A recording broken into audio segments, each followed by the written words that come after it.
Greetings, creeps, and welcome to Convo Fango. Today, we are joined by the writer, director of Evil Deadrise, Lee Cronin. Where's your red? We got to get a little red on you, too. Mine's all inside Ah, today. nice, nice. Yeah, You're red on the inside. exactly. Exactly. Lovely to Uh, talk to you.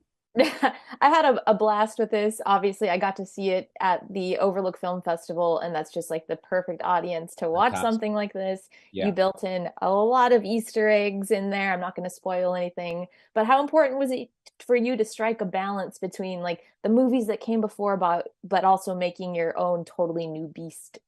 I think that balance was really important because when you cross the line to make a movie as a screenwriter, as a storyteller, as a director, you want to make an impression in terms of your own vision and what it is that you want to put on screen. So like I love the movies from the past, but my starting point was to not think about them at all. It was to think about the characters and the new circumstances that I wanted to create. Then I was able to have a lot of fun bringing my own horror ideas to the table in terms of the dread and the tension and the set pieces, but then also to go and have a little poke around in the toolbox from the past and to retool some of those things and use them in different ways and use a couple of things in much more obvious ways because I wanted this to be a movie that the fans would love, and then the fans bring someone with them that's never watched an Evil Dead movie before and creates a new fan. So I knew I needed to pay service to the very faithful Evil Dead fans that are out there, but also wanted there to be something new on offer, both for them and for a new audience too. I love that so much, and you definitely struck that balance wonderfully. Thank you.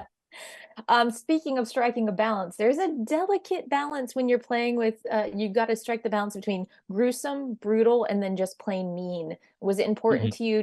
Did you go into it with staying on one side or the other of that line?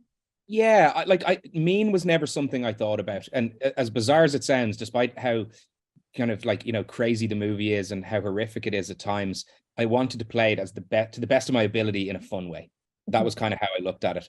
And in some respects, it's like you need to entertain yourself. And I do remember being behind the monitor as we deliver on certain physical effects and shots and various things and finding myself laughing, kind of out of relief, but also out of joy, thinking about how people could experience these moments like on screen.